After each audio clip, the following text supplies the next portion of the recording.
Good evening po.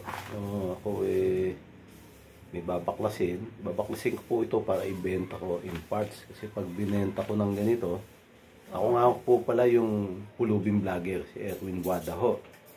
So, babaklasin ko po ito para maibenta ko bukas. Tapos yung mga metal objects sa plastic, ihiwalay ko. At titingnan ko po kung mas maibebenta ko siya sa mas magandang presyo.